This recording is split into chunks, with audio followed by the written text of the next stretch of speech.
Hello बच्चों, कैसे हो आप। मैं राजहंस राज वेदांश केमिस्ट्री में आपका स्वागत करता हूं।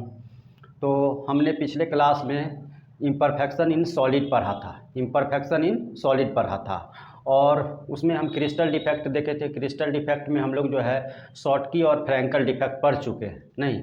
और आज हम उससे आगे यानी कि पॉइंट डिफेक्ट का टाइप देख रहे थे। तो पॉइंट डिफेक्ट में हम लोग स्टाइकियोमेट्री डिफेक्ट पढ़े और स्टाइकियोमेट्री डिफेक्ट का टाइप पढ़े। आज हम लोग जो है पॉइंट डिफेक्ट में ही एक नेक्स्ट डिफेक्ट है यानी कि स्टाइकियोमेट्री डिफेक्ट के बाद इम्प्योरिटी डिफेक्ट, उसको आज हम लोग देखेंगे कि ये होता क्या है। तो चलिए चलते हैं टॉपिक के तरफ। क्या है तो इम्प्योरिटी डिफेक्ट, नाम से ही लग रहा होगा आपको क्या कि इम्प्योरिटी मतलब क्या होता है। तो इम्प्योरिटी मतलब होता है यानी कि अशुद्धि। इम्प्योरिटी मतलब क्या होता है, अशुद्धि। अशुद्धि कहने का मतलब हुआ जो खराब सब्सटेंस हो। तो यहाँ पर इम्प्योरिटी का मतलब खराब सब्सटेंस नहीं लेंगे। यहाँ इम्प्योरिटी का मतलब खराब सब्सटेंस नहीं लेंगे। तो क्या लेंगे यहाँ पर इम्प्योरिटी के बदले। तो इम्प्योरिटी के बदले यानी कि यहाँ पर क्या होगा, एक जो है हम फिगर के द्वारा इसको अच्छे से कॉन्सेप्ट को क्लियर करते हैं नहीं, कॉन्सेप्ट को क्लियर करते हैं। तो जैसे कि मान लीजिए एक हम एल्युमिनियम का क्रिस्टल बनाते हैं। तो एल्युमिनियम का क्रिस्टल बनाते हैं तो इस क्रिस्टल में किसका एटम होगा। तो चूंकि एल्युमिनियम का क्रिस्टल है तो इसमें एटम भी किसका होना चाहिए, तो एल्युमिनियम का एटम नहीं, एल्युमिनियम का एटम होना चाहिए। अब जो है इसमें एल्युमिनियम का एटम होना चाहिए, तभी ये क्या होगा, तो 100% प्योर होगा। कहने का मतलब सिर्फ इस स्ट्रक्चर में या इस लैटिस में केवल और केवल एल्युमिनियम का एटम प्रेजेंट रहेगा, एल्युमिनियम का एटम प्रेजेंट रहेगा तो ये 100% क्या होगा, प्योर होगा नहीं, क्या होगा, प्योर होगा। लेकिन मान लीजिए इस लैटिस में एल्युमिनियम के एटम के अलावे कोई दूसरे सब्सटेंस के एटम या कोई दूसरे सब्सटेंस इस लैटिस में क्या हो जाए, तो इस लैटिस में प्रेजेंट हो जाए नहीं, इस लैटिस में प्रेजेंट हो जाए। ठीक है, तो इस लैटिस में प्रेजेंट हो जाए। जैसे कि मान लीजिए बी का एटम प्रेजेंट है, ए का एटम प्रेजेंट है, सी का एटम प्रेजेंट है, डी का एटम प्रेजेंट है, ई का, यानी कि कोई A B C D E F G H कोई अदर सब्सटेंस का एटम क्या हो, तो इस लैटिस में प्रेजेंट हो जाए, इस लैटिस में क्या हो जाए, प्रेजेंट हो जाए। तो जब ये किसी अदर सब्सटेंस का एटम इस लैटिस में प्रेजेंट होगा तो अब ये प्योर नहीं होकर के क्या हो जाएगा, इम्प्योर नहीं, क्या हो जाएगा, इम्प्योर। तो एक्सटर्नल इम्प्योरिटीज के प्रेजेंस के कारण यानी कि कोई बाहरी सब्सटेंस के मिल जाने के कारण, क्रिस्टल में जो डिफेक्ट प्रोड्यूस होता है उसी डिफेक्ट को क्या कहते हैं, इम्प्योरिटी डिफेक्ट। उसी डिफेक्ट को क्या कहते हैं, इम्प्योरिटी डिफेक्ट। तो इम्प्योरिटी डिफेक्ट आप डिफाइन कर सकते हैं कि क्या होता है। तो आप कह सकते हैं प्रेजेंस ऑफ, ये किसके कारण क्रिएट होता है, तो प्रेजेंस ऑफ एक्सटर्नल इम्प्योरिटीज। ये क्यों क्रिएट होता है, तो प्रेजेंस ऑफ एक्सटर्नल इम्प्योरिटीज नहीं, प्रेजेंस ऑफ एक्सटर्नल इम्प्योरिटीज। लेकिन कभी कभी किया क्या जाता है, तो जैसे कि आप जानते होंगे गोल्ड नहीं, क्या जानते होंगे, गोल्ड। हम लोग जो गोल्ड यूज करते हैं वो 100% प्योर होता है, तो 100% प्योर नहीं होता है। उसमें क्या किया जाता है, तो कुछ एक्सटर्नल इम्प्योरिटीज मिलाए जाते हैं। क्यों मिलाए जाते हैं, तो 100% प्योर नहीं, 100% प्योर गोल्ड इतना हार्ड होता है कि उससे ज्वेलरी बनाना संभव नहीं है। तो उसमें क्या किया जाता है, तो उसमें कुछ एक्सटर्नल इम्प्योरिटीज मिलाया जाता है और मिला करके उसके हार्डनेस को कम करके डिफरेंट टाइप के ज्वेलरी क्या किए जाते हैं, तो बनाए जाते हैं, डिफरेंट टाइप के ज्वेलरी बनाए जाते हैं। तो गोल्ड में नहीं, अदर सब्सटेंस क्या करते हैं, मिक्स करते हैं नहीं, अदर सब्सटेंस मिक्स करते हैं और मिक्स करके क्या करते हैं, तो यूजफुल गोल्ड यानी कि जो यूज में आए, यूजफुल गोल्ड क्या करते हैं, तो यूजफुल गोल्ड तैयार करते हैं। यानी कि जो गोल्ड यूज में आ सके नहीं, जो गोल्ड क्या हो, तो यूज में आ सके, वो प्रिपेयर करते हैं। तो यहाँ पर क्या हुआ कि जानबूझ के हम अदर सब्सटेंस को प्योर गोल्ड के साथ क्या किए थे, तो यानी कि मिलाए थे, जानबूझ के एक्सटर्नल सब्सटेंस को प्योर गोल्ड के साथ क्या किए थे, मिलाए थे। तो बाहर से अगर हम एक्सटर्नल इम्प्योरिटीज को क्या करते हैं, मिलाते हैं, तो मिलाने का प्रोसेस क्या कहलाता है, तो डोपिंग। मिलाने का प्रोसेस क्या कहलाता है, तो डोपिंग कहलाता है। नहीं, और जो हमको यानी कि क्रिस्टल ऑब्टेंड होता है उसको डोप्ड क्रिस्टल या सॉलिड सॉल्यूशन कहते हैं, उसको डोप्ड क्रिस्टल या सॉलिड सॉल्यूशन। तो इम्प्योरिटी डिफेक्ट कैसे क्रिएट होता है, तो प्रेजेंस ऑफ एक्सटर्नल इम्प्योरिटीज। नहीं, और the process of mixing of external impurities is called, उसको क्या कहते हैं, डोपिंग। नहीं, यानी एक्सटर्नल इम्प्योरिटीज को मिलाने का process doping. And obtained crystal is called, उसको क्या कहते हैं, डोप्ड क्रिस्टल या सॉलिड सॉल्यूशन। सॉलिड सॉल्यूशन नहीं, डोप्ड क्रिस्टल या क्या कहा जाता है, सॉलिड सॉल्यूशन भी कहा जाता है। नहीं, उसको डोप्ड क्रिस्टल भी कह सकते हैं और क्या कह सकते हैं, सॉलिड सॉल्यूशन। किसको, तो जिसमें हम एक्सटर्नल इम्प्योरिटीज क्या किए हैं, तो मिला दिए हैं। अब ये नहीं, इम्प्योरिटीज प्रेजेंट एट, ये इम्प्योरिटीज जो है मिलाते हैं या मिला हुआ रहे, इम्प्योरिटीज क्या करते हैं, मिलाते हैं या मिला हुआ रहे, तो कहाँ पर प्रेजेंट रहता है, नहीं, कहाँ पर क्या रहता है, प्रेजेंट रहता है। तो ये दो स्थान पर प्रेजेंट रह सकता है। नहीं, ये दो स्थान पर, एक प्रेजेंट रह सकता है इंटरस्टिशियल साइट में और दूसरा सब्स्टिट्यूशनल साइट, या इसको लैटिस साइट या पॉइंट कहते हैं। नहीं, लैटिस साइट या क्या कहते हैं, पॉइंट कहते हैं। यानी कि जो इम्प्योरिटीज हम प्योर क्रिस्टल में या प्योर क्रिस्टलाइन सॉलिड में मिक्स करते हैं, प्योर क्रिस्टलाइन सब्सटेंस में क्या करते हैं, मिक्स करते हैं, वो उसके यानी कि उसके रहने, यानी कि वो प्रेजेंस कहाँ पर, यानी कि वो रह कहाँ पर सकता है, नहीं, यानी कि उसकी उपस्थिति कहाँ पर हो सकती है, उसकी प्रेजेंस कहाँ पर हो सकती है, तो दो स्थान पर हो सकती है। एक तो लैटिस पॉइंट पर, आप जानते होंगे जिस पोजीशन पर कॉन्स्टिट्यूएंट पार्टिकल रहता है उस पोजीशन को लैटिस पॉइंट कहते हैं।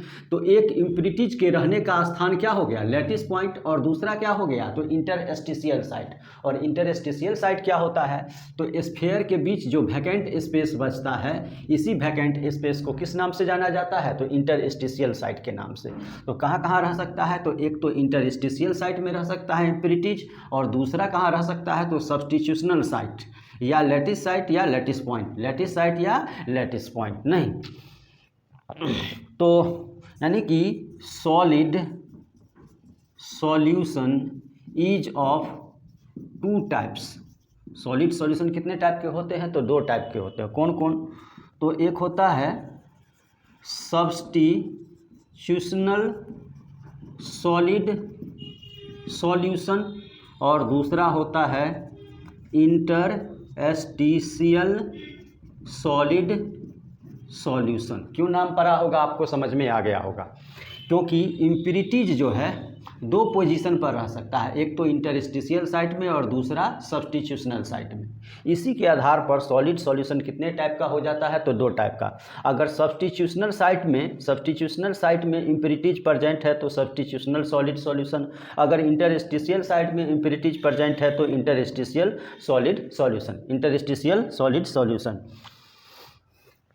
तो हम देखते हैं फर्स्ट वाला कौन सा है, तो सब्स्टिट्यूशनल सॉलिड सॉल्यूशन। तो इसमें क्या कह सकते हैं, तो impurities present at lattice point और लैटिस साइट। यानी कि इसमें इम्प्योरिटीज कहाँ प्रेजेंट रहते हैं, तो इम्प्योरिटीज जो है लैटिस पॉइंट या लैटिस साइट में प्रेजेंट रहते हैं। नहीं, लैटिस साइट या लैटिस पॉइंट में प्रेजेंट रहते हैं, ये हम यहाँ पर भी देखे हैं। उसके बाद formation depends on electronic structure of impurity that is valency of host ions and impurity are different. यानी कि सब्स्टिट्यूशनल सॉलिड सॉल्यूशन बनना जो है किस पर डिपेंड करता है, तो सब्स्टिट्यूशनल सॉलिड सॉल्यूशन बनना इम्प्योरिटी के इलेक्ट्रॉनिक स्ट्रक्चर पर डिपेंड करता है, इम्प्योरिटीज के इलेक्ट्रॉनिक स्ट्रक्चर पर डिपेंड करता है। तो किस तरह के इलेक्ट्रॉनिक स्ट्रक्चर पर डिपेंड करता है, तो valency of host ion and impurity are क्या होता है, तो डिफरेंट, इम्प्योरिटीज आर डिफरेंट। तो होस्ट आयन और इम्प्योरिटीज आर डिफरेंट कहने का मतलब क्या हुआ, नहीं तो होस्ट आयन, तो होस्ट मतलब जिसका घर है, होस्ट मतलब जिसका घर है, तो किसका घर है ये, तो एल्युमिनियम का घर है, नहीं एल्युमिनियम का घर है। ये जो गोल गोल घेरा दिख रहा है आपको, नहीं गोल गोल घेरा दिख रहा है वो किसका घर है, तो एल्युमिनियम का घर है। और उस घर को किस नाम से जानते हैं, तो उस घर को लैटिस पॉइंट या लैटिस साइट के नाम से जानते हैं, नहीं। तो कहता है सब्स्टिट्यूशनल सॉलिड सॉल्यूशन तभी बन सकता है जब होस्ट आयन और इम्प्योरिटी, तो इम्प्योरिटी ये हो गया डी वाला, दोनों का वैलेंसी क्या हो, डिफरेंट हो। कहने का मतलब हुआ कि एल्युमिनियम और डी दोनों का वैलेंसी डिफरेंट होगा, दोनों का वैलेंसी क्या होगा, डिफरेंट होगा, तभी ये सब्स्टिट्यूशनल सॉलिड सॉल्यूशन का क्या हो सकता है, फॉर्मेशन हो सकता है। अदरवाइज सब्स्टिट्यूशनल सॉलिड सॉल्यूशन का फॉर्मेशन नहीं हो सकता है, नहीं।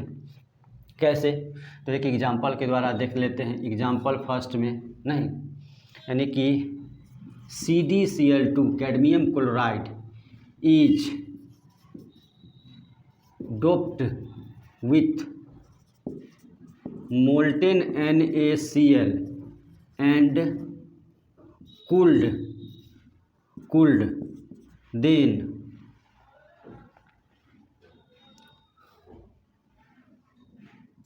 position of sodium ions are occupied by CD2 plus ions.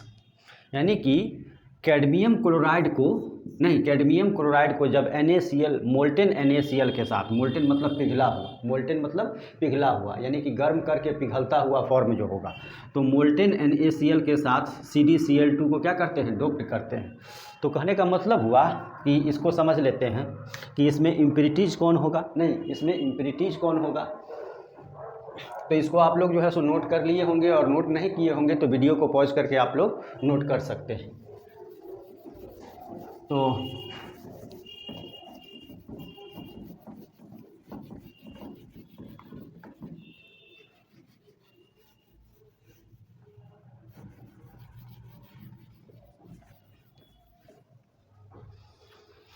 यहाँ मिला किसको रहे हैं, तो यहाँ पर CdCl2 को मिला रहे हैं। किस में मिला रहे हैं, तो NaCl में मिला रहे हैं। तो ये एक्सटर्नल सब्सटेंस हो गया और इसमें मिला रहे हैं, नहीं ये एक्सटर्नल सब्सटेंस और इसमें मिला रहे हैं, तो ये क्या होगा, इम्प्योरिटीज। तो हमको जो लैटिस बनाना होगा, किसका बनाना होगा, तो NaCl का। किसका लैटिस बनाना होगा, तो NaCl का। तो चलिए बनाते हैं NaCl का लैटिस। तो NaCl का लैटिस बनाते हैं तो इस तरह का स्ट्रक्चर क्या होता है, तो ड्रॉ होता है।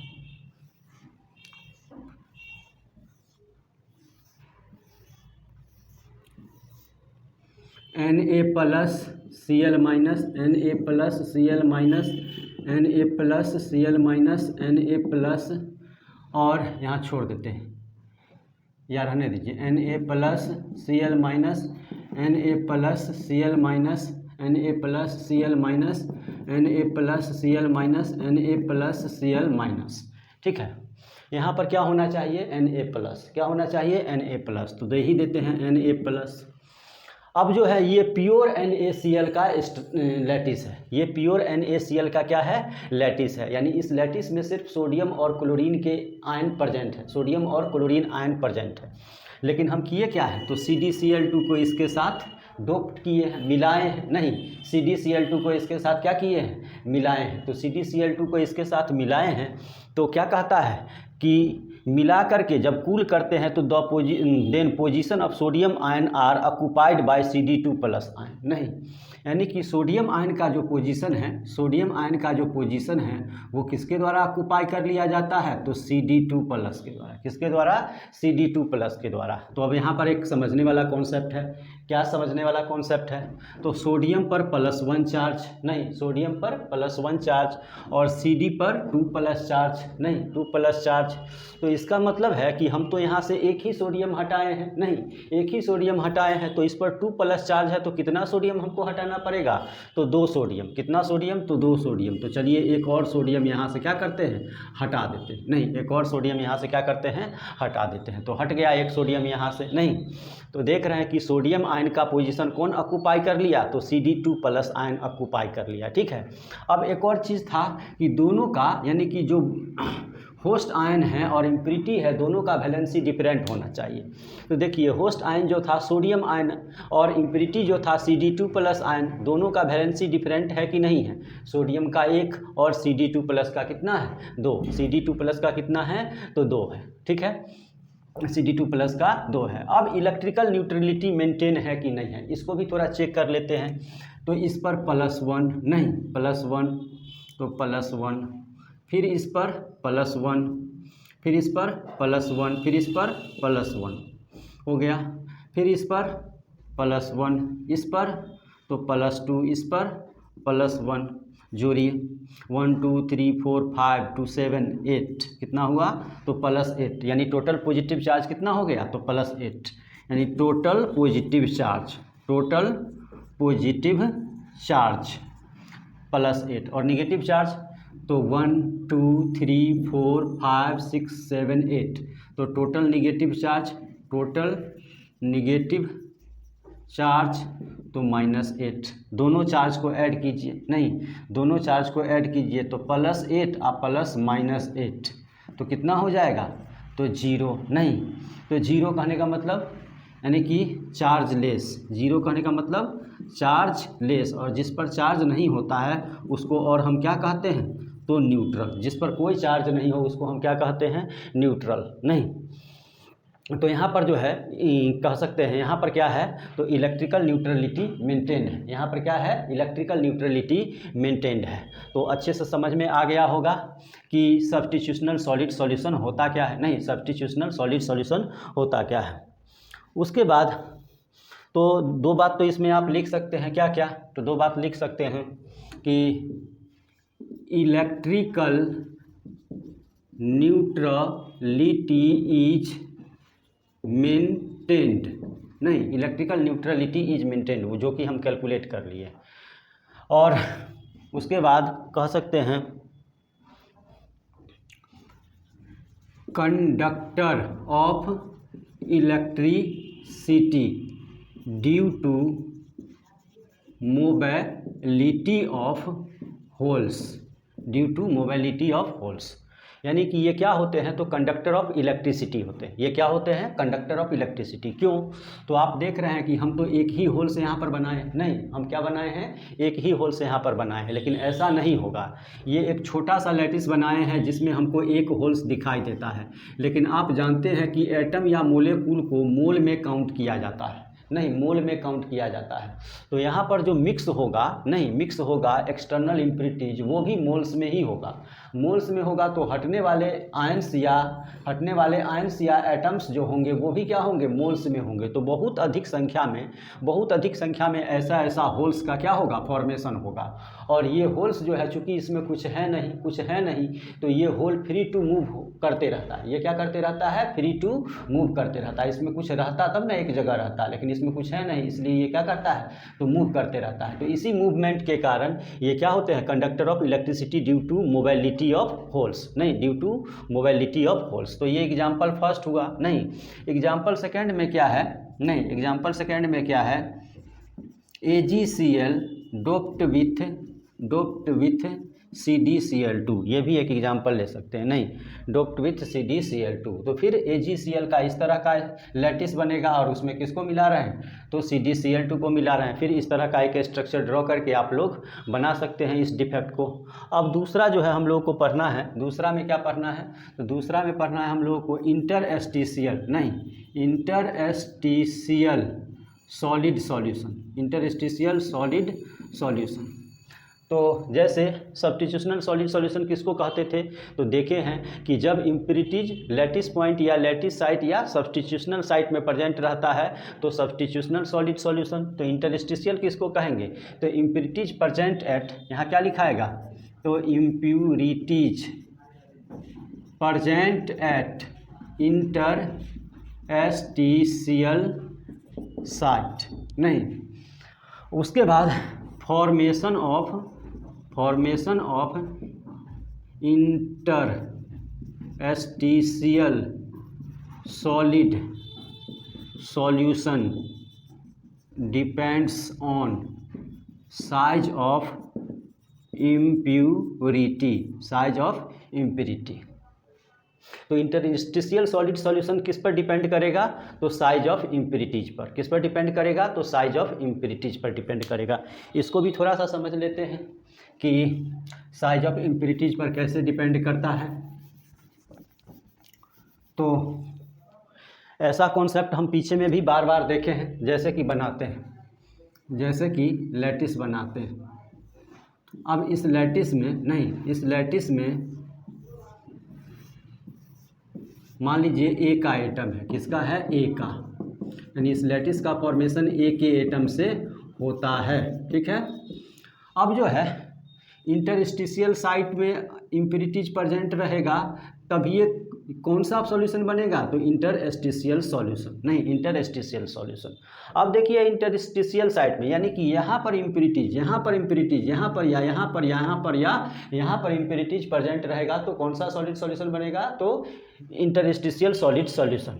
अब देखिए इंटरस्टिशियल साइट में जो इम्प्यूरिटीज का एटम है, जो यहाँ पर आकर के ऑक्यूपाई करेगा, उसका साइज कितना बड़ा होना चाहिए, तो हम पहले से उसके साइज को डिटरमाइन किए हैं, एक लाइन खींच करके बताए हैं कि इतना बड़ा हो सकता है, नहीं इतना बड़ा हो सकता है, ठीक है। लेकिन अगर हम B या C या D या कोई E हो या F हो या G हो, कोई भी बाहरी सब्सटेंस को क्या करते हैं, मिलाते हैं, और उसके एटम का साइज इतना बड़ा हो, उसके एटम का साइज इतना बड़ा हो, तो क्या वो इस इंटरस्टिशियल साइट में आ सकता है, नहीं इंटरस्टिशियल साइट में आ सकता है, तो वो इंटरस्टिशियल साइट में नहीं आ सकता है, नहीं इंटरस्टिशियल साइट में नहीं आ सकता है, ठीक है। तो यानी कि अगर इसका साइज इतना बड़ा रहता तो ये आसानी से इंटरस्टिशियल साइट में आ जाता है। इसलिए formation of interstitial solid solution depends on size of impurities, यानी इम्प्यूरिटीज के साइज पर इसी कारण ये क्या करता है, डिपेंड करता है, नहीं इम्प्यूरिटीज के साइज पर इसलिए डिपेंड करता है। तो समझ में आ गया होगा कि इम्प्यूरिटीज के साइज पर क्यों डिपेंड करता है, क्योंकि अगर बड़ा सा इम्प्यूरिटीज का एटम रहेगा तो वो इस स्पेस में एडजस्ट होगा ही नहीं, ऑक्यूपाई करेगा ही नहीं, और ऑक्यूपाई नहीं करेगा तो इंटरस्टिशियल सॉलिड सॉल्यूशन का फॉर्मेशन होगा ही नहीं, इंटरस्टिशियल सॉलिड सॉल्यूशन का फॉर्मेशन होगा ही नहीं।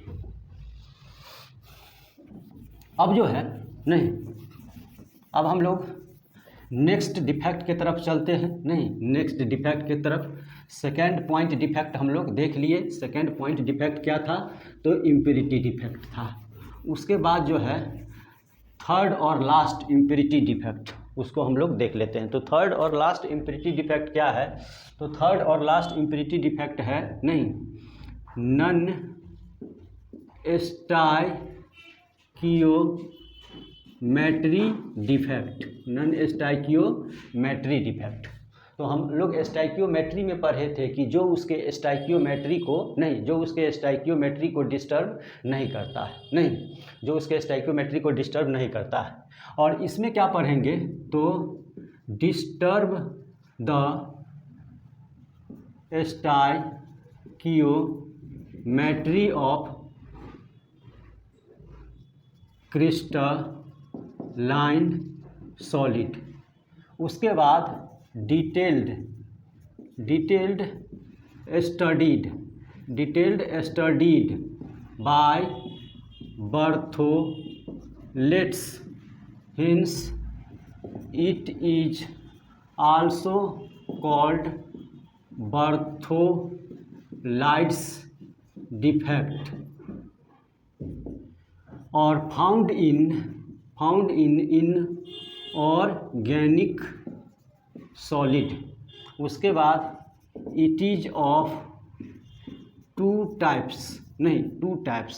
एक कौन होता है, तो फर्स्ट में होता है मेटल एक्सेस डिफेक्ट और दूसरा होता है मेटल डेफिशिएंसी डिफेक्ट। दूसरा कौन सा होता है, मेटल डेफिशिएंसी डिफेक्ट। तो उसको हम लोग देखेंगे, पहले यहाँ समझ लेते हैं कि क्या है।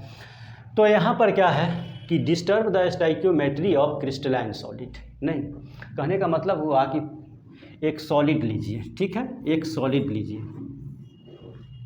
इसमें डिफेक्ट है, इस सॉलिड में कोई ना कोई डिफेक्ट है जो कि अभी तक हम लोग पढ़े हैं। नहीं, तो इस सॉलिड में कोई ना कोई डिफेक्ट है। डिफेक्ट होने के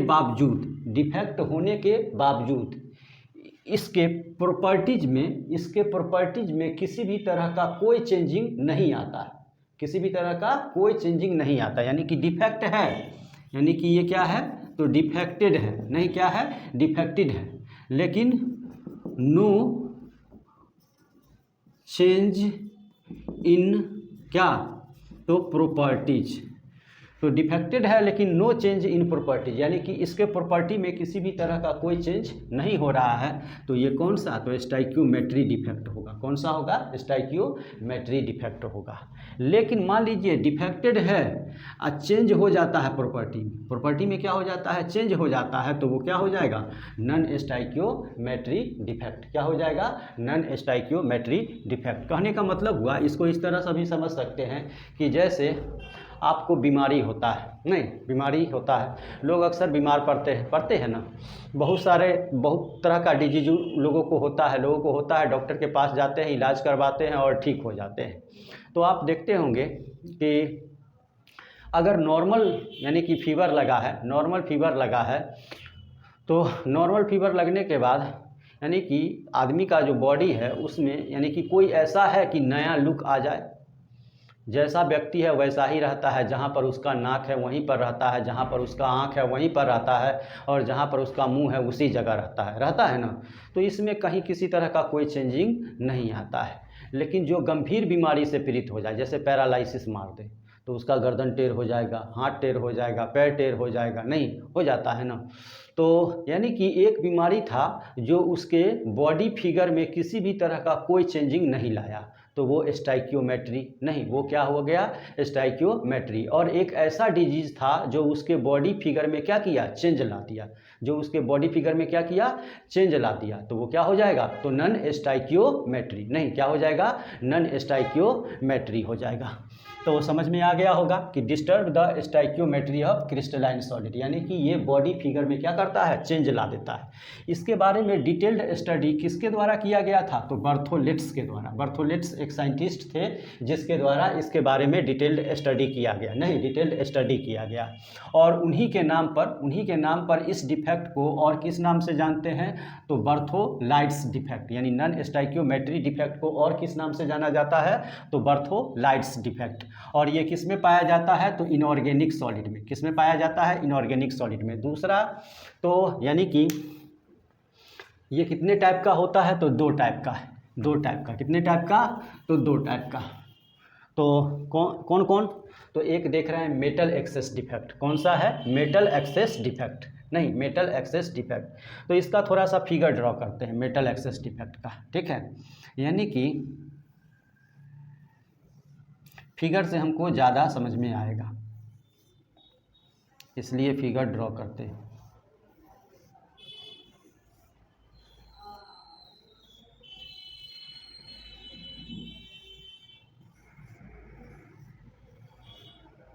m plus x minus m plus x minus m plus x minus m plus x minus m plus x minus m plus x minus m plus x minus m plus x minus. नहीं, अब यहाँ पर m plus है क्या, तो m plus है metal cation. नहीं, m plus है क्या, मेटल केटायन। और x माइनस क्या है, तो एनायन। और एनायन कौन होगा, तो नॉन मेटल होगा। कौन होगा, नॉन मेटल। तो नॉन मेटल एनायन नहीं लिख करके सीधा एनायन लिख सकते हैं, नहीं एनायन लिख सकते हैं। अब जो है इस स्ट्रक्चर में m प्लस का नंबर काउंट कीजिए, नहीं, m से आप जान गए मेटल और x से जान गए नॉन मेटल, नहीं, m से क्या हो गया मेटल और x से क्या हो गया नॉन मेटल, दोनों का नंबर काउंट कीजिए। दोनों का नंबर अगर काउंट कीजिएगा तो m प्लस जो है 1 2 3 4 5 6 7 8 है, नहीं, तो ये भी 1 2 3 4 5 6 7 8, तो x माइनस भी 8। नाम क्या है इस डिफेक्ट का, तो मेटल एक्सेस डिफेक्ट, नहीं, तो देखिए मेटल कितना है तो 8, नॉन मेटल कितना है तो 8, मेटल भी 8 और नॉन मेटल भी कितना है 8, लेकिन डिफेक्ट का नाम क्या है तो मेटल एक्सेस डिफेक्ट, नहीं, मेटल एक्सेस डिफेक्ट।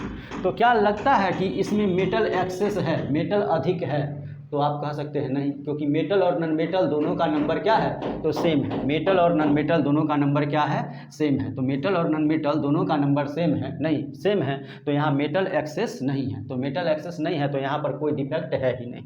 तो इसका मतलब है कि मेटल को क्या करना पड़ेगा तो एक्सेस करना पड़ेगा, यानी मेटल का नंबर क्या करना पड़ेगा बढ़ाना पड़ेगा। तो मेटल का नंबर बढ़ाना पड़ेगा, तो आप लोग सोचिए कि मेटल का नंबर हम कैसे क्या कर सकते हैं बढ़ा सकते हैं, क्या क्या तरीका हो सकता है कि मेटल का नंबर हम क्या कर सकते हैं बढ़ा सकते हैं। तो एक तरीका हम देखते हैं क्या, तो एक x माइनस को हटा देते हैं, एक x माइनस को क्या करते हैं हटा देते हैं, तो एक x माइनस को हम क्या किए हटा दिए, तो हटा दिए तो अब कितना हो गया तो 7।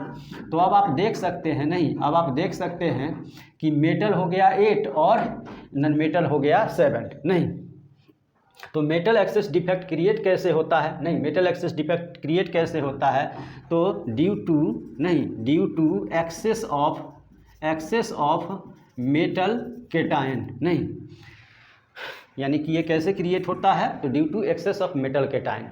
ठीक है, एक हम एनायन को क्या किए हटा दिए, एक एनायन को हटा दिए, ठीक है, तो मेटल बढ़ गया, लेकिन इस सॉलिड का इलेक्ट्रिकल न्यूट्रलिटी तो मेंटेन्ड है नहीं, तो इलेक्ट्रिकल न्यूट्रलिटी कैसे मेंटेन्ड होगा, तो मेटल के द्वारा जो लॉस्ट इलेक्ट्रॉन सब है, नहीं, उन्हीं में से कोई इलेक्ट्रॉन, ये जो यहाँ पर होल का फॉर्मेशन हुआ, ये होल ही बनता है, शुरू से ही हम बोलते आ रहे हैं कि ये किसका फॉर्मेशन होता है तो होल का, किसका फॉर्मेशन होता है तो होल का। तो एक इलेक्ट्रॉन इसमें आके ट्रैप हो जाता है, ट्रैप मतलब फंस जाता है, एक इलेक्ट्रॉन आके इसमें क्या हो जाता है ट्रैप हो जाता है, नहीं, तो ट्रैप हो जाता है, तो ये जो एक इलेक्ट्रॉन ट्रैप हुआ इसका एक अलग नाम दिया गया है, नहीं, इसका एक अलग नाम दिया गया है, यानी कि इस होल में जो इलेक्ट्रॉन ट्रैप होता है उसको एप सेंटर कहा जाता है, जिसके बारे में हम लोग आगे डिटेल्स में पढ़ेंगे कि क्या होता है एप सेंटर। तो मेटल एक्सेस डिफेक्ट जब भी क्रिएट होगा तो कैसे क्रिएट होगा, तो मेटल एक्सेस डिफेक्ट जब भी क्रिएट होगा तो due to excess of metal cation, due to excess of metal cation, नहीं, due to excess of metal cation. तो एक तो हो गया, अब जो है यानी कि metal excess defect it arises in 2 ways. तो एक तरीका हम देखे हैं, कौन सा, तो एक तरीका देखे हैं, नहीं, due to anion vacancies, due to anion vacancies, यानी मेटल एक्सेस डिफेक्ट कितने, मेटल एक्सेस डिफेक्ट होता क्या है तो due to excess of metal cation, नहीं, due to excess of metal cation, यानी मेटल केटायन के अधिक होने के कारण, मेटल केटायन के अधिक होने के कारण जो डिफेक्ट प्रोड्यूस होता है उसको क्या कहते हैं मेटल एक्सेस डिफेक्ट, उसको क्या कहते हैं मेटल एक्सेस डिफेक्ट। उसके बाद इट एराइजेज इन 2 वेज, यानी कि मेटल एक्सेस डिफेक्ट कितने वेज से एराइज करता है तो 2 वेज से, एक क्या है तो due to anion vacancies, due to anion vacancies, नहीं, तो due to anion vacancies, electrical neutrality is maintained. क्यों मेंटेन्ड रहता है इलेक्ट्रिकल न्यूट्रलिटी, तो जो होल सब फॉर्म करते हैं, जो होल सब का फॉर्मेशन होता है, नहीं, जो होल सब का फॉर्मेशन होता है उसमें कौन आके ट्रैप कर जाता है तो इलेक्ट्रॉन, इसलिए इलेक्ट्रिकल न्यूट्रलिटी क्या होता है मेंटेन्ड रहता है, नहीं, इलेक्ट्रिकल न्यूट्रलिटी मेंटेन करता है। उसके बाद generally found in solid having Schottky defect, यानी कि वैसे सॉलिड में ही पाया जाता है, वैसे सॉलिड में ही पाया जाता है जिसमें शॉटकी डिफेक्ट रहता है, नहीं, तो पूछेगा मेटल एक्सेस डिफेक्ट किस में पाया जाता है तो शॉटकी डिफेक्ट वाले सॉलिड में, की डिफेक्ट वाले सॉलिड में। कौन सा मेटल एक्सेस डिफेक्ट? तो जो metal excess defect due to anion vacancies के कारण क्रिएट होता है, जो ड्यू टू एनायन वैकेंसीज के कारण क्या होता है, क्रिएट होता है, वही पाया जाता है। ठीक है, वही पाया जाता है। अब जो है यहाँ पर नहीं, अब जो है यहाँ पर एफ सेंटर क्या होता है, एफ सेंटर क्या होता है, तो देख लेते हैं एफ सेंटर। नहीं तो the electrons trapped in anion vacancies is called F center। Anion vacancies में जहाँ पर इलेक्ट्रॉन ट्रैप होता है, एनायन वैकेंसीज में जहाँ पर इलेक्ट्रॉन क्या होता है, ट्रैप होता है, उसी को क्या कहते हैं, एफ सेंटर। तो एफ सेंटर एक पोजीशन है, एफ सेंटर क्या है, एक पोजीशन है। कौन सा पोजीशन है, तो एनायन वैकेंसीज का पोजीशन है जिसमें कौन ट्रैप करता है, तो जिसमें इलेक्ट्रॉन ट्रैप करता है। नहीं, एफ का फुल फॉर्म क्या होता है, तो फारवे। नहीं, क्या होता है, Farbe. Farbe is a German word which means color। Farbe क्या है, तो फारवे एक जर्मन वर्ड है। फारवे क्या है, तो फारवे एक जर्मन वर्ड है जिसका मीनिंग क्या होता है, तो कलर। जिसका मीनिंग क्या होता है, कलर। एफ फॉर फारवे, नहीं, एफ फॉर फारवे। और फारवे क्या है, तो एक जर्मन वर्ड है और जिसका मीनिंग क्या होता है, तो कलर। नहीं, उसके बाद due to excess of F centre, due to excess of F centre colour of crystal becomes intense. Colour of crystal becomes intense, यानी एफ सेंटर जैसे बहुत वेरी वेरी इंपॉर्टेंट है ये। ठीक है, वेरी वेरी इंपॉर्टेंट है, इसको अच्छे से ध्यान में रखिएगा। कुछ है नहीं, यानी कि होल्स का फॉर्मेशन होता है और उस होल्स में इलेक्ट्रॉन आके क्या हो जाते हैं, ट्रैप हो जाते हैं। और इलेक्ट्रॉन आके जो ट्रैप होते हैं, उसी ट्रैप इलेक्ट्रॉन को किस नाम से जानते हैं, एफ सेंटर के नाम से। एफ मीन्स क्या होता है, तो एफ फॉर फारवे। और फारवे क्या है, तो एक जर्मन वर्ड है और जिसका मीनिंग क्या होता है, colour. Due to excess of F centre colour of crystal becomes intense, यानी एफ सेंटर जैसे जैसे बढ़ेगा, एफ सेंटर जैसे जैसे बढ़ेगा, क्रिस्टल का कलर जो है गहरा होते चला जाएगा। क्या होते चला जाएगा, गहरा होते चला जाएगा, इंटेंस होते चला जाएगा। नहीं, इंटेंस होते चला जाएगा। उसके बाद crystal having F centre in paramagnetic in nature. जिस क्रिस्टल में एफ सेंटर पाया जाता है, जिस क्रिस्टल में एफ सेंटर पाया जाता है, वो पैरामैग्नेटिक इन नेचर होता है। वो क्या होता है, तो paramagnetic in nature. Paramagnetic in nature कहने का मतलब क्या हुआ, तो पैरामैग्नेटिक इन नेचर कहने का मतलब हुआ कि वो मैग्नेट के तरफ अट्रैक्ट होता है। और मैग्नेट के तरफ वही अट्रैक्ट हो सकता है जिसमें वन और मोर अनपेयर्ड इलेक्ट्रॉन प्रेजेंट हो, जिसमें वन और मोर क्या हो, अनपेयर्ड इलेक्ट्रॉन प्रेजेंट हो। ठीक है, वन और मोर अनपेयर्ड इलेक्ट्रॉन प्रेजेंट हो। उसके बाद यानी कि इसमें एक और पॉइंट यहाँ पर दे सकते हैं, दीज आर फोटो कंडक्टर। नहीं, यानी कि ड्यू टू एनायन वैकेंसीज से जो मेटल एक्सेस डिफेक्ट क्रिएट होता है, ड्यू टू एनायन वैकेंसीज से जो मेटल एक्सेस डिफेक्ट क्रिएट होता है, वो क्या होता है, तो these are photo conductor. Photo conductor मतलब क्या होता है, नहीं, तो आप लोग यानी कि सोलर प्लांट का नाम सुने होंगे, सोलर प्लेट का नाम सुने होंगे। किसका, सोलर प्लेट। सोलर प्लेट क्या होता है, तो प्लेट जो है यानी लाइट एनर्जी को, ये प्लेट जो है लाइट एनर्जी को एब्जॉर्ब करके, नहीं, लाइट एनर्जी को एब्जॉर्ब करके और किस में कन्वर्ट कर देता है, तो इलेक्ट्रिकल एनर्जी में। नहीं, और फोटो कंडक्टर होते क्या है, तो यही सोलर प्लेट। सोलर प्लेट को क्या कहा जाता है, तो फोटो कंडक्टर भी कह सकते हैं। नहीं, और सोलर प्लेट का काम क्या है, तो लाइट एनर्जी को क्या करता है, एब्जॉर्ब करता है और एब्जॉर्ब करके उसको किस में कन्वर्ट कर देता है, तो इलेक्ट्रिकल एनर्जी में। क्या देख रहे थे, तो metal excess defect, metal excess defect. और इसी में हम ये मेटल एक्सेस डिफेक्ट दो तरीके से उत्पन्न होता है। तो हम लोग एक देखे थे, ड्यू टू एनायन वैकेंसीज। तो मेटल की संख्या या मेटल एक्सेस जब हो जाए तो उसके कारण जो डिफेक्ट क्रिएट होता है उसको मेटल एक्सेस डिफेक्ट, नहीं, उसको हम बहुत अच्छे तरीके से समझे हैं। पूरा एग्जाम्पल के साथ, लेकिन जो मेन एग्जाम्पल है थोड़ा सा हम उसको देख लेते हैं। ड्यू टू एनायन वैकेंसीज में हम एब्सेंटर भी पढ़े थे, जो कि बहुत ही इंपॉर्टेंट है। यहाँ पर एग्जाम्पल होगा alkali metal halides, alkali metal halides. और एक एक करके देखेंगे कौन कौन अल्कली मेटल हैलाइड्स। तो जैसे कि LiCl है, नहीं LiCl है, NaCl है, KCl है, potassium chloride, sodium chloride, lithium chloride. इसको क्या करते हैं, नहीं इसको क्या करते हैं तो हीट करते हैं। तो यहाँ पर लिथियम वेपर नहीं निकलता है, इसको हीट करते हैं तो सोडियम वेपर निकलता है, और इसको हीट करते हैं तो पोटेशियम वेपर निकलता है।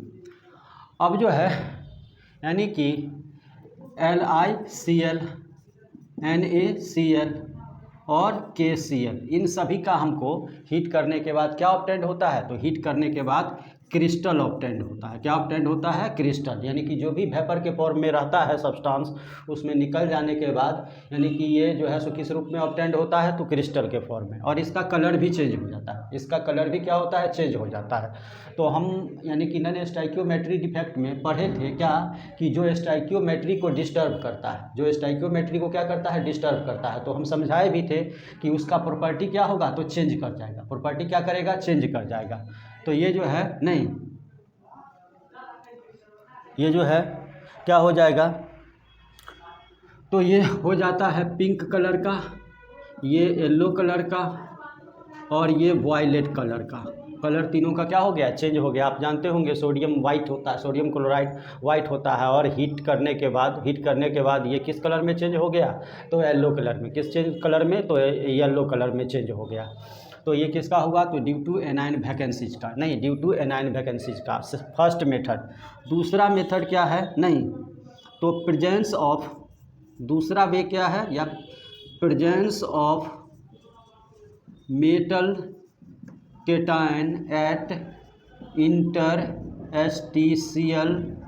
साइट। नहीं, दूसरा तरीका क्या है मेटल एक्सेस डिफेक्ट क्रिएट होने का, तो एक तो एनायन एब्सेंट हो जाए, एक क्या हो जाए, एनायन एब्सेंट हो जाए। नहीं, इसको भी फिगर के द्वारा हम थोड़ा डिटेल्स में समझते हैं, पूरा समझ में आ जाएगा। जैसे कि फिगर ड्रॉ करते हैं,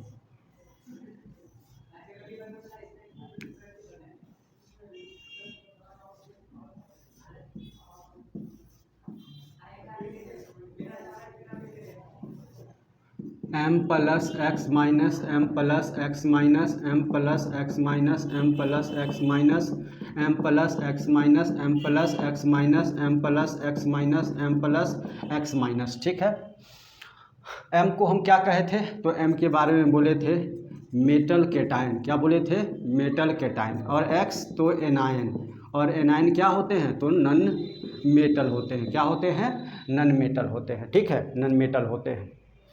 कौन सा डिफेक्ट क्रिएट होना है, तो मेटल एक्सेस डिफेक्ट। कौन सा डिफेक्ट, तो metal excess defect.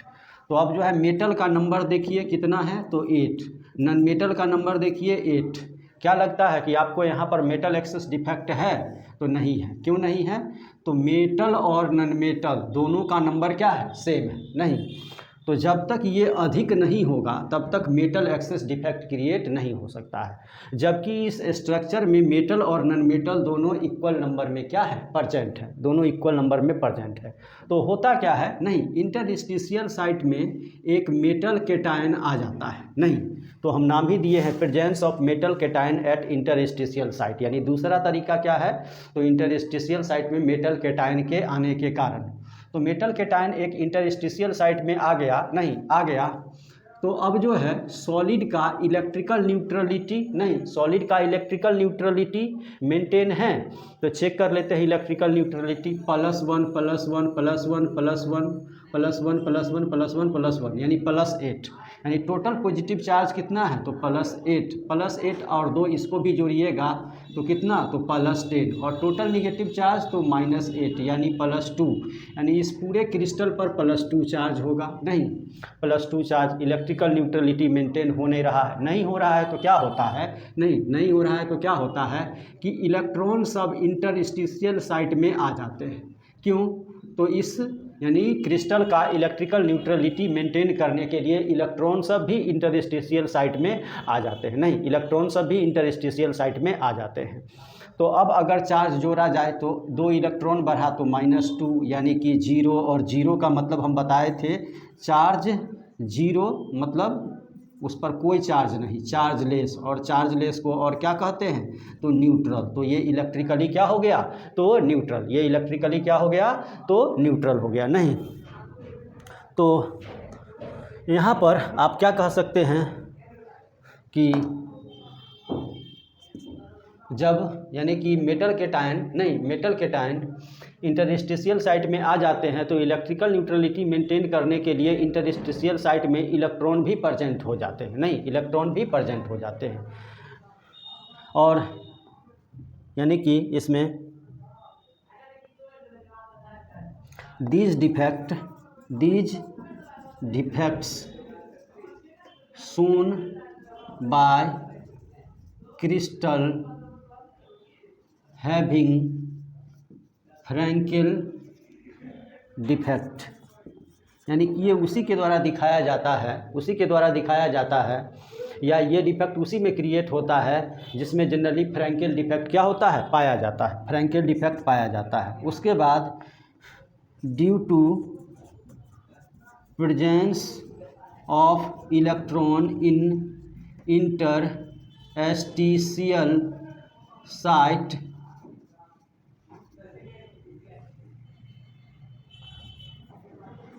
Crystal is क्या होता है कलर्ड। नहीं, यानी कि इंटरस्टिशियल साइट में इलेक्ट्रॉन के आ जाने के कारण क्रिस्टल कैसा हो जाता है तो कलर्ड हो जाता है। कैसा हो जाता है कलर्ड हो जाता है। ठीक है, कलर्ड हो जाता है। इसका एग्जांपल आप एक देख सकते हैं, जैसे कि ZnO है, नहीं ZnO है, इसको हीट करते हैं, ये वाइट होता है, हीट करते हैं, नहीं हीट करते हैं तो Zn +½ O2 +2 इलेक्ट्रॉन, नहीं, और ये अब क्या हो गया तो येलो कलर का हो गया। किस कलर का येलो कलर का हो गया। ठीक है, तो कलर भी यहाँ पर क्या हो रहा है तो चेंज हो रहा है, तो प्रॉपर्टीज चेंज हो रहा है। नहीं, और नॉन स्टोइकियोमेट्री डिफेक्ट में सॉलिड का प्रॉपर्टी क्या करेगा तो चेंज करेगा। नहीं, सॉलिड का प्रॉपर्टी क्या करेगा तो चेंज करेगा। ठीक है, उसके बाद थोड़ा सा और आगे देख लेते हैं।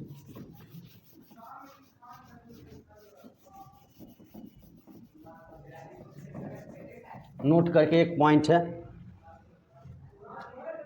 नोट करके solids having metal excess defect are semiconductor due to mobility of electrons and is called n-type semiconductor.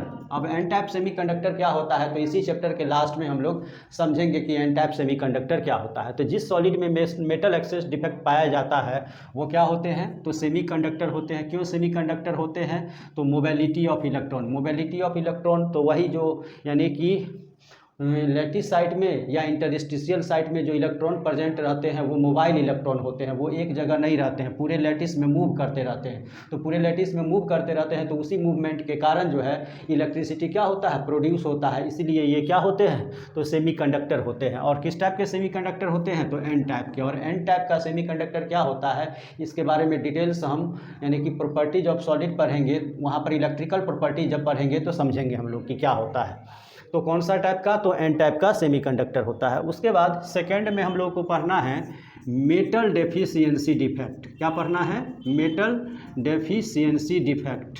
नहीं तो नाम से ही लग रहा है मेटल डेफिशिएंसी डिफेक्ट, नाम से ही आपको लग रहा होगा कि मेटल यहाँ पर क्या होगा कम होगा, डेफिशिएंट होगा। मेटल यहाँ पर क्या होगा तो डेफिशिएंट होगा यानी कम होगा। नहीं, यहाँ एक्सेस नहीं होगा, यहाँ पर क्या हो जाएगा तो कम हो जाएगा, मेटल यहाँ पर कम हो जाएगा। तो इसी फिगर में हम लोग समझते हैं, नहीं इसी फिगर में मेटल कमेगा कैसे, नहीं मेटल कमेगा कैसे क्या तरीका है, आप लोग सोच करके बताइए कि मेटल का नंबर इसमें कमेगा कैसे। अभी अगर देखा जाए, नहीं अभी अगर जो देखा जाए तो जितना मेटल है उतना ही क्या है, नॉन मेटल, यानी मेटल और नॉन मेटल दोनों का नंबर अभी इस स्ट्रक्चर में क्या है, तो सेम है। नहीं तो सेम होगा, नहीं सेम होगा तो मेटल डेफिशिएंसी डिफेक्ट क्रिएट नहीं होगा। मेटल डेफिशिएंसी डिफेक्ट क्रिएट होने के लिए इसका ये क्या होना चाहिए, तो कम होना चाहिए। ये क्या होना चाहिए, कम होना चाहिए, 8 से कम होना चाहिए, तब ये मेटल डेफिशिएंसी डिफेक्ट क्या हो सकता है, क्रिएट हो सकता है, नहीं तो नहीं हो सकता है। तो होता क्या है, नहीं होता क्या है, तो ये फिगर थोड़ा सा हमको चेंज करना पड़ेगा, इस फिगर से पूरा कॉन्सेप्ट क्लियर नहीं होगा, क्योंकि हम इस पर एक जो है सो अलग से पढ़ेंगे कॉन्सेप्ट। तो यानी कि देखते हैं,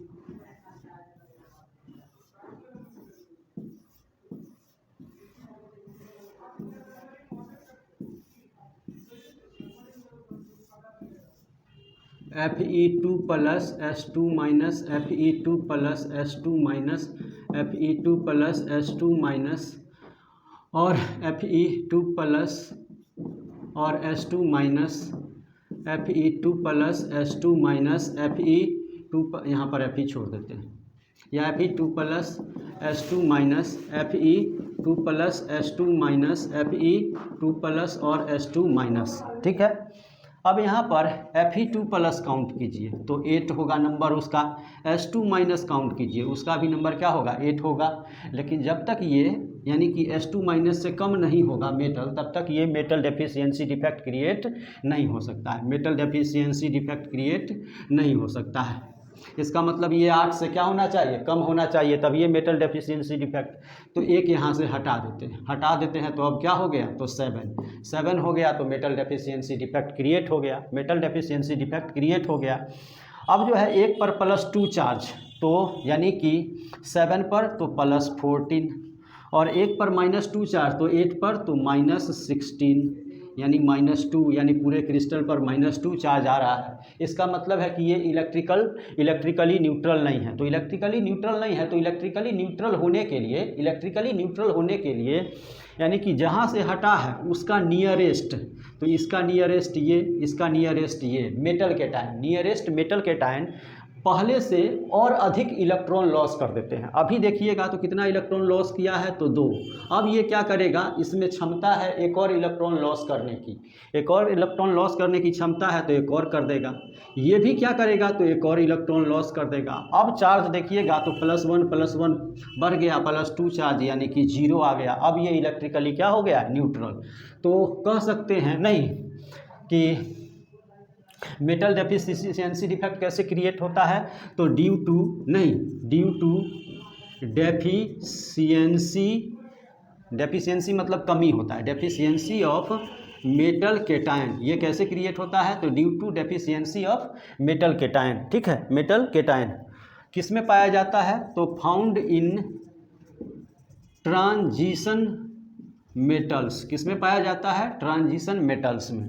उसके बाद to maintain electrical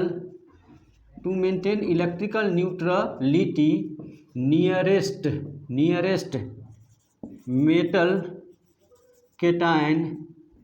metal cation changes into higher oxidation state by losing extra electrons,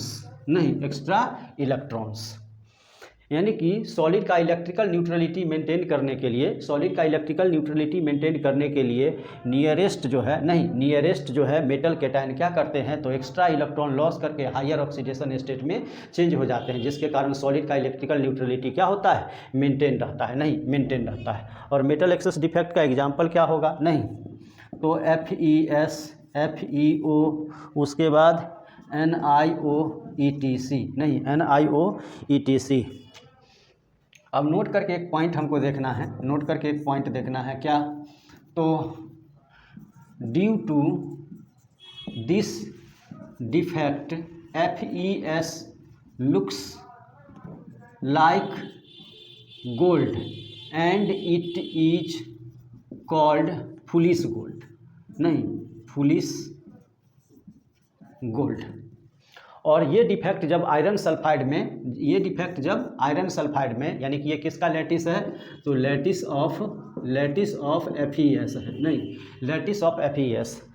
तो ये डिफेक्ट जब आयरन सल्फाइड में पाया जाता है तब वो कैसा दिखने लगता है, तो वो गोल्ड के तरह, कैसा दिखने लगता है, गोल्ड के तरह। आप मेला उला में देखते होंगे कि गोल्ड जैसा बहुत सारे ज्वेलरी जो है 10 रुपया 20 रुपया में बिकते रहता है, नहीं, और लोग खरीद के पहनते हैं। क्यों पहनते हैं, क्योंकि उनको लगता है कि हम गोल्ड क्या किए हैं, पहने हुए हैं, नहीं, गोल्ड पहने हुए हैं। तो इसी डिफेक्ट के कारण वो कैसा दिखाई देता है, तो गोल्ड जैसा, और जिसको हम क्या कहते हैं, फुलिश गोल्ड, यानी मूर्खों का सोना, जिसको मूर्खों का सोना या मूर्खों का गोल्ड कह सकते हैं, नहीं, मूर्खों का गोल्ड कह सकते हैं। तो ये समझ में आ गया होगा कि ये क्या होता है। उसके बाद इसी से रिलेटेड कुछ अदर पॉइंट्स सब भी हम लोग देख लेते हैं।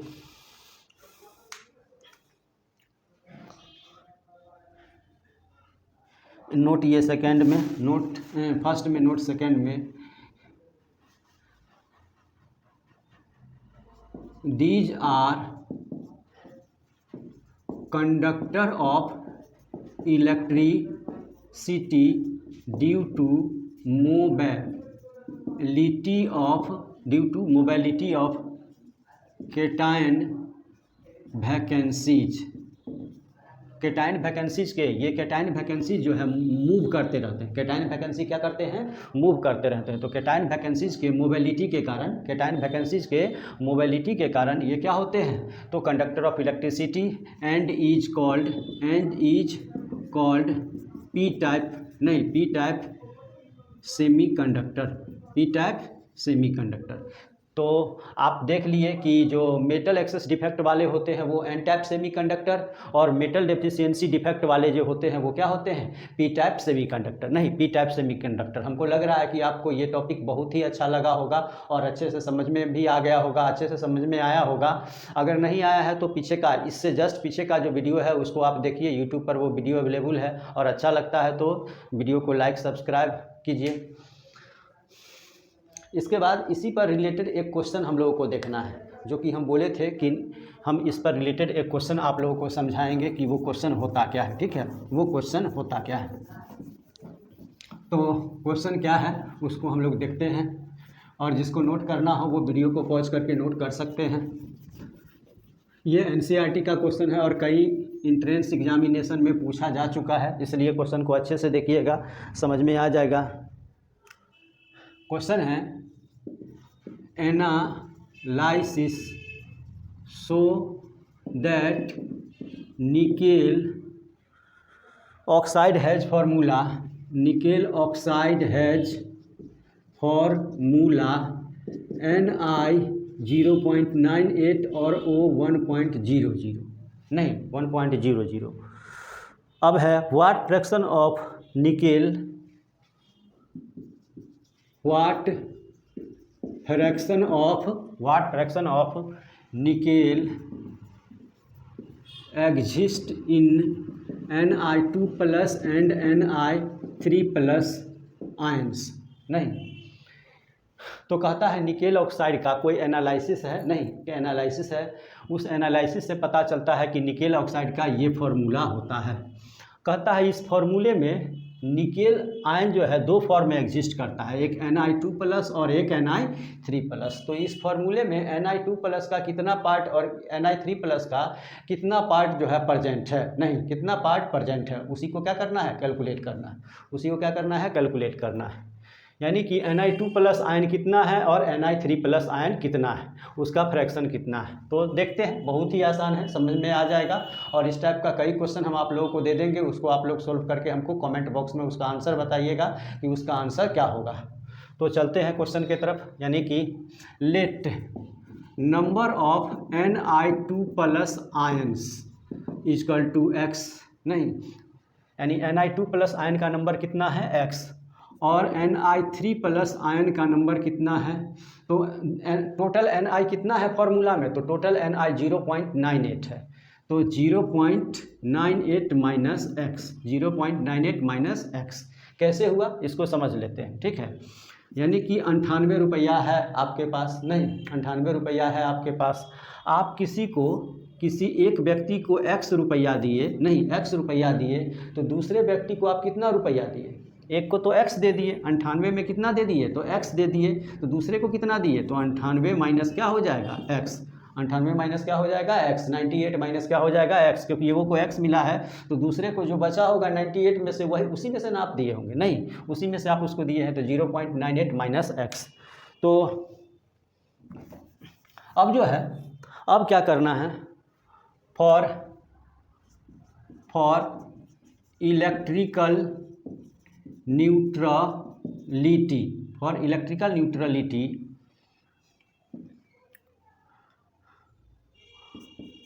Total charge contributed by Ni2 plus and Ni3 plus is equal to total charge contributed by O2 minus ions. नहीं, अब यहाँ पर समझते हैं, इलेक्ट्रिकल न्यूट्रल तभी ये होगा, ये इलेक्ट्रिकली न्यूट्रल तभी ये होगा जब पॉजिटिव और निगेटिव चार्ज क्या हो, इक्वल हो। नहीं, पॉजिटिव और निगेटिव चार्ज का वैल्यू क्या हो, इक्वल हो। तो टोटल चार्ज कंट्रीब्यूटेड बाय, यानी Ni2 प्लस मिल करके कितना चार्ज देता है और Ni3 प्लस मिल करके कितना चार्ज देता है, दोनों के चार्ज को मिला देंगे, दोनों के चार्ज को मिला देंगे, तो वो दोनों का चार्ज जो है ऑक्सीजन पर टोटल चार्ज के क्या होना चाहिए, तो इक्वल, ऑक्सीजन पर टोटल चार्ज के क्या होना चाहिए, इक्वल। तो Ni2 प्लस पर चार्ज कितना है, तो +2 × x, और इस पर कितना है, नहीं इस पर कितना है, तो इस पर देखा जाए तो +3 × 0.98 माइनस x इजकल टू 2, क्योंकि ऑक्सीजन पर कितना चार्ज है, तो 2 चार्ज है। अब इसको कैलकुलेट कीजिएगा तो ये 2x, और इसको कैलकुलेट कीजिएगा तो 3 × 0.98 माइनस 3x इजकल टू 2, नहीं तो 2x प्लस, यानी कि 2 पॉइंट क्या आ जाएगा, तो 2.94 माइनस 3x इजकल टू 2, तो -3x में से 2x जाएगा तो -x, तो आप इसको लिख सकते हैं क्या, तो लिख सकते हैं 2.94 माइनस x इजकल टू 2। इसको 2 को इधर ले आइए और 2.94 माइनस x, अब x को इधर लाइए तो प्लस में आ जाएगा, तो x, और 2.94 माइनस इस 2 को उधर ले जाइए तो 2, तो x equal to 0.94, x equal to कितना आ गया, 0.94। ठीक है, तो हमको x का वैल्यू पता चल गया, नहीं x का वैल्यू यानी कि Ni2 प्लस, तो Ni2 प्लस पर कितना Ni2 प्लस का फ्रैक्शन कितना होगा, तो 0.94। तो फ्रैक्शन ऑफ निकालते हैं, फ्रैक्शन ऑफ Ni2 प्लस, तो फ्रैक्शन ऑफ Ni2 प्लस निकालेंगे तो निकेल पर टोटल कितना है, तो 98 है, तो 0.94 अब आए 0.98 इंटू क्या 100, ये कितना आएगा, तो 0.96 इंटू 100 यानी 96%। तो Ni2 प्लस का कितना पार्ट उसमें प्रेजेंट है, तो Ni2 प्लस का 96%। तो फ्रैक्शन ऑफ Ni3 प्लस कितना होगा, तो 100 में से 96 को तो 4%, नहीं तो यानी कि Ni2 प्लस आयन कह सकते हैं 96% प्रेजेंट रहता है, और Ni3 प्लस आयन 4% क्या रहता है, प्रेजेंट रहता है, नहीं 4% प्रेजेंट रहता है। यानी कि ये जो है टोटल चार्ज कितना पुराता है, तो 96 पुराता है, तो वो कितना पुराता है, तो 4 ही पुराता है, वो कितना पूरा करता है, तो 4 ही पूरा करता है। तो ये NCERT का क्वेश्चन था, बहुत इंपॉर्टेंट था, नहीं बहुत इंपॉर्टेंट था। तो जिसको नोट करना है वीडियो को पॉज करके वो क्या कर सकते हैं, नोट कर सकते हैं।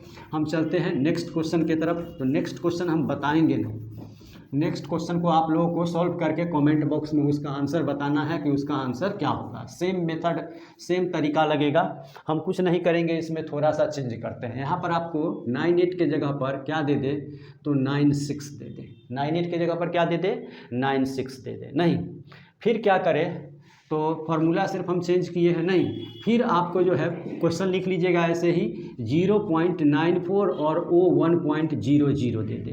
तो 2 और क्वेश्चन हो गया आपका, नहीं 2 और क्वेश्चन हो गया। इस दोनों क्वेश्चन को सॉल्व करके और इसका आंसर जो है सो कमेंट बॉक्स में आप बता सकते हैं कि इसका आंसर कितना होगा।